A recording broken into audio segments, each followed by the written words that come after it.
ইউক্রেনের অস্ত্রাগারে রাশিয়ার বিস্ফোরণ। বিশেষ উদ্দেশ্য পূরণে ব্যর্থ হল চীনের গুপ্তচর জাহাজ। ইরাকের কারবালায় ভূমিধসের কবলে মাজার, নিহত ৫ জন। রাশিয়াকে শত্রুভাবে প্রায় ৫০% ইসরায়েলি। এদিকে ভারতীয় নেতাকে হত্যার পরিকল্পনা, রাশিয়ার আইএস বোম্বার আটক। কয়েক বছরের মধ্যে সবচেয়ে বড় সামরিক মহড়ায় দক্ষিণ কোরিয়া ও যুক্তরাষ্ট্র। অর্থনৈতিক প্রবৃদ্ধিতে যুক্তরাষ্ট্রকে ছাড়িয়ে যাবে সৌদি আরব। আরও জানিয়ে দেব জাপোরিজিয়া পারমাণবিক কেন্দ্রে আরও নিরাপত্তার দাবি। শুনছিলেন সংবাদ শিরোনাম, এখন বিস্তারিত। ইউক্রেনের অস্ত্রাগারে রাশিয়ার বিস্ফোরণ। রাশিয়ার এই দাবি অবশ্য ইউক্রেন মানতে চায়নি। তাদের দাবি একটি শস্যের গুদামে বিস্ফোরণ ঘটিয়েছে রাশিয়া। রবিবার ইউক্রেনের বন্দর শহর ওডেসায় বিস্ফোরণ ঘটিয়েছে রাশিয়া। এক প্রতিবেদনে এমন তথ্য জানিয়েছে জার্মানি সংবাদ মাধ্যম ডয়েচে ভেলে। রাশিয়া জানিয়েছে যুদ্ধজাহাজ থেকে ছোড়া হাইপারসনিক ক্যালিবার মিসাইলের সাহায্যে ওডেসার অস্ত্রাগারটি ধ্বংস করা হয়েছে। ওই অস্ত্রাগারে আমেরিকার দেওয়া হাইপার রকেট সিস্টেম ছিল বলে রাশিয়ার দাবি। শুধু তাই নয়, খারসনে ইউক্রেনের দুটি M777 হাউইটজার তারা ধ্বংস করছে বলে রাশিয়া জানিয়েছে। ১০০ টন ডিজেল মজুত থাকা একটি পাম্পেও বিস্ফোরণ ঘটানো হয়েছে বলে জানিয়েছে ক্রেমলিন। এদিকে বিশেষ উদ্দেশ্য পূরণে ব্যর্থ হল চীনের গুপ্তচর জাহাজ। হঠাৎ পানিপথে শ্রীলঙ্কার দিকে রওনা দিয়েছিল চীনের গুপ্তচর জাহাজ, যেটাকে ওরা রিসার্চ ভেসল বলে থাকে, ওয়াং-15। হঠাৎ হলেও বিশেষ উদ্দেশ্য হাসিলে পরিকল্পনা ছিল দীর্ঘ সময়ের। তবে বিশেষ উদ্দেশ্য পূরণের পথে জয়ের বদলে তারা পেল বড় ব্যর্থতা। কিন্তু কেন? জানা যায়, ভারতের প্রবল আপত্তি সত্ত্বেও ১৭ আগস্ট দেউলিয়া শ্রীলঙ্কা চীনের গুপ্তচর জাহাজ ইয়াংওয়াং-5কে নিজের হাম্বানটোতা বন্দরে প্রবেশ করতে দিয়েছে।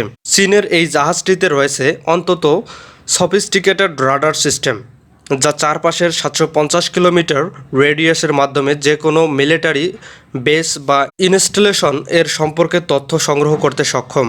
চীনের এই গুপ্তচর জাহাজটি একটি মহা বিশেষ উদ্দেশ্য নিয়ে রওনা দিয়েছিল শ্রীলঙ্কার পথে। আর সেই উদ্দেশ্য হলো ভারতের দক্ষিণে ভারতের যত মিসাইল বেস, শ্রীহরিকোটা ভাইজাকের ইন্ডিয়ান নেভির হেডকোয়ার্টার, ওড়িশার চাঁদপুর সহ ভারতের অনেক গুরুত্বপূর্ণ স্থানের গোপনীয় সব তথ্য সংগ্রহ করা। ইরাকের কারবালায় ভূমিধসের কবলে মাজার, নিহত ৫। ইরাকের মধ্যাঞ্চলীয় প্রদেশ কারবালার একটি মাজারে ভূমিধসে অন্তত ৫ জন নিহত হয়েছেন। কাতারাত আল ইমাম আলী মাজারটি কারবালা শহরের কেন্দ্রস্থল থেকে প্রায় ২৮ কিলোমিটার দূরে পশ্চিম মরুভূমির মধ্যে অবস্থিত। শনিবার ভূমিধসে মাজারটি ব্যাপক ক্ষতিগ্রস্ত হয়েছে বলে দেশটির স্বাস্থ্য মন্ত্রণালয় জানিয়েছে। এক বিবৃতিতে মন্ত্রণালয়টি জানায়, উদ্ধারকর্মীরা ধ্বংসস্তূপ থেকে ৬ জনকে জীবিত উদ্ধার করেছেন। ধ্বংসস্তূপের নিচে আরও মানুষ চাপা পড়ে থাকায় উদ্ধার কাজ অব্যাহত রাখা হয়েছে। ইরাকের দমকল বাহিনী জানিয়েছে, আর্দ্রতার কারণে ভূমিধসের ঘটনাটি ঘটেছে বলে প্রাথমিকভাবে ধারণা করা হচ্ছে। রাশিয়াকে শত্রুভাবে প্রায় ৫০% ইসরায়েলি। প্রায় ৫০% ইসরায়েলি রাশিয়াকে ইসরায়েলের শত্রু হিসেবে দেখে বলে এক সমীক্ষায় দেখা গেছে। ইসরায়েলি সংবাদ মাধ্যম জেরুজালেম পোস্ট রোববার এক প্রতিবেদনে এ তথ্য জানিয়েছে। এক রুশভাষী রাশিয়ান নিউজ সাইট ইসরায়েলি মনোভাবের ওপর এই সমীক্ষা চালায় বলে জেরুজালেম পোস্টের এক প্রতিবেদনে বলা হয়েছে। ১৫ থেকে ১৭ আগস্ট এই সমীক্ষা চালানো হয়। এতে ৪,৭১২ জন উত্তরদাতা অংশগ্রহণ করে। সমীক্ষায় অংশ নেয় ৪৯% ইসরায়েলি মনে করে রাশিয়া ইসরায়েলের শত্রু। অন্যদিকে ৪২% ধারণা করে রাশিয়া ইসরায়েলের বন্ধুও নয়, শত্রুও নয়। সমীক্ষায় অংশ নেওয়া মাত্র ৬% ধারণা রাশিয়া ইসরায়েলের বন্ধু। ইউক্রেনের অলিমের মধ্যে রাশিয়ার প্রতি লক্ষণীয়ভাবে আরও বেশি শত্রুতা রয়েছে। ইসরায়েলের বসবাসরত ইউক্রেনীয় বংশোদ্ভূতদের মধ্যে ৬১% রাশিয়াকে ইসরায়েলের শত্রু হিসেবে দেখেন। ইসরায়েলের বসবাসরত রুশ বংশোদ্ভূতদের মধ্যে ৩৭% এর সাথে একমত। অন্যদিকে ৬৬% উত্তরদাতা বলেছে যে তাদের রাশিয়ার প্রতি নেতিবাচক মনোভাব রয়েছে। সমীক্ষায় আরেকটি মজার তথ্য উঠে এসেছে যে সমীক্ষায় অংশ নেওয়া ৬৩% ইসরায়েলি ইউক্রেনকে বন্ধু কিংবা শত্রু কোনোটাই মনে করে না। মাত্র ২৩% ইউক্রেনকে ইসরায়েলের বন্ধু মনে করে। ১০% ইউক্রেনকে ইসরায়েলের শত্রু মনে করে। ভারতীয় নেতাকে হত্যার পরিকল্পনা, রাশিয়ার আইএস বোম্বার আটক। জঙ্গি গোষ্ঠী ইসলামিক স্টেটের আইএস এক আত্মঘাতী হামলাকারীকে রাশিয়ার ফেডারেল সিকিউরিটি সার্ভিসের কর্মকর্তা আটক করেছে বলে সোমবার দাবি করেছে মস্কো। আটক আইএস সদস্য ভারতের একজন শীর্ষস্থানীয় নেতাকে হত্যার পরিকল্পনা করছিলেন। রুশ সংবাদ সংস্থা স্পুটনিকের বরাত দিয়ে ভারতীয় বার্তা সংস্থা এএনআই এক প্রতিবেদনে এ তথ্য জানিয়েছে। এক বিবৃতিতে এফএসবি জানিয়েছে, রাশিয়ার ইসলামিক স্টেটের এক সদস্যকে প্রথমে শনাক্ত এবং পরে আটক করা হয়। আটক ব্যক্তি ভারতে গিয়ে আত্মঘাতী বিস্ফোরণের পরিকল্পনা করছিল বলে তদন্তের পর তথ্য প্রমাণ পাওয়া গেছে বলে বিবৃতিতে বলা হয়েছে।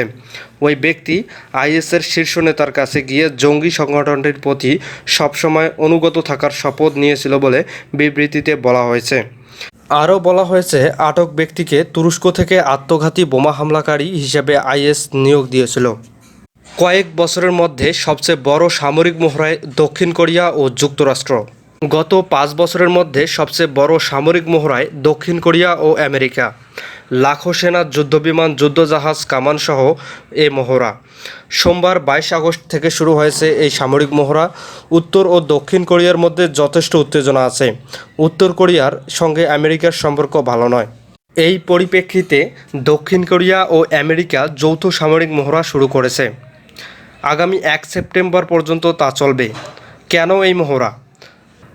গত মে মাসে ক্ষমতায় আসার পর দক্ষিণ কোরিয়ার প্রেসিডেন্ট বলেছিলেন, উত্তর কোরিয়া যেভাবে বিপদের কারণ হয়ে উঠছে তাতে এই সামরিক মহড়া খুবই জরুরি। করোনার কারণে গত 2 বছরে আমেরিকা ও দক্ষিণ কোরিয়ার সামরিক মহড়া বড় আকারে হয়নি, এবার হচ্ছে। ইতিমধ্যেই দক্ষিণ কোরিয়া দাবি করেছে উত্তর কোরিয়াকে পরমাণু অস্ত্র সম্ভার ধ্বংস করতে হবে, করলে তাদের আর্থিকভাবে সাহায্য করা হবে। উত্তর কোরিয়া ইতিমধ্যে এই সামরিক মহড়ার নিন্দা জানিয়েছে। অর্থনৈতিক প্রবৃদ্ধিতে যুক্তরাষ্ট্রকে ছাড়িয়ে যাবে সৌদি আরব। চলতি বছর অর্থনৈতিক প্রবৃদ্ধিতে সৌদি আরব যুক্তরাষ্ট্রকে ছাড়িয়ে যাবে বলে জানিয়েছে আন্তর্জাতিক মুদ্রা তহবিল। বুধবার প্রকাশিত এক রিপোর্টে আইএমএফ পূর্বাভাস দিয়েছে, 2022 সালে সৌদি আরবের মোট দেশজ উৎপাদন 7.6% বাড়তে পারে। প্রায় 1 দশকের মধ্যে সৌদি আরবে এই প্রথম এত অর্থনৈতিক প্রবৃদ্ধি অর্জিত হচ্ছে বলে আইএমএফ জানিয়েছে। অন্যদিকে 2023 সাল পর্যন্ত যুক্তরাষ্ট্রকে উচ্চ মুদ্রাস্ফীতি মোকাবেলা করতে হবে বলে ধারণা করা হচ্ছে। দেশটিতে মোট জিডিপি বৃদ্ধির হার 2.3%, যা গত বছরের 5.7% জিডিপির অর্ধেক। 2020 সালে করোনা মহামারীর ধাক্কা কাটিয়ে সৌদি আরব এই অর্থনীতির প্রবৃদ্ধি অর্জন করেছে। অবশ্য সে সময় সৌদি আরবের অর্থনীতি 3.4% সংকুচিত হয়েছিল। এ সময় যুক্তরাষ্ট্রের অর্থনীতি সংকুচিত হয় 2.3%। আইএমএফের প্রতিবেদনে বলা হয়েছে, ব্যাপকভাবে ব্যবসায়িক সংস্করণ, তেলের দাম উচ্চ বৃদ্ধি ও মহামারীর কারণে মন্দা থেকে উৎপাদন শক্তি পুনরুদ্ধারের কারণে সৌদি আরব সম্ভবত এবছর বিশ্বের সবচেয়ে দ্রুত বর্ধনশীল অর্থনীতির একটি হতে পারে। এদিকে জাপোরিঝিয়া পারমাণবিক বিদ্যুৎ কেন্দ্রে আরও নিরাপত্তার দাবি। রুশ ইউক্রেন সংঘাতের কারণে হুমকির মুখে পড়া পরমাণু স্থাপনার নিরাপত্তা নিশ্চিত করার কথা জানিয়েছে যুক্তরাষ্ট্র, ব্রিটেন, ফ্রান্স ও জার্মানি। বিবিসির এক প্রতিবেদনে এ তথ্য জানানো হয়েছে। রবিবার এক ফোন আলাপে রুশ আগ্রাসনের বিরুদ্ধে ইউক্রেনের প্রতি তাদের পূর্ণ সমর্থনের কথা জানিয়েছে দেশগুলোর 4 নেতা। রুশ নিয়ন্ত্রিত পারমাণবিক কেন্দ্রে গোলাবর্ষণের অভিযোগ উঠেছে মস্কো ও কিয়েভ উভয়ের উপরেই। এর ফলে বিপর্যয়ের আশঙ্কা বেড়ে গেছে বলে জানিয়েছে মিত্র দেশগুলো। এর আগে জেলেনস্কি তার ভিডিও বার্তায় বলেন, ইউক্রেনীয়রা সোভিয়েত শাসন থেকে স্বাধীনতার 31তম বার্ষিকী উপলক্ষে মস্কোকে তাদের মধ্যে হতাশা ও ভয় ছড়াতে অনুমতি দেবে না। তাদের সকলকে অবশ্য সচেতন থাকতে হবে। এই সপ্তাহে রাশিয়া বিশেষভাবে কুৎসিত কিছু করার চেষ্টা করতে পারে। এই ছিল এখনকার মতো। আমাদের সাথে থাকার জন্য সবাইকে ধন্যবাদ।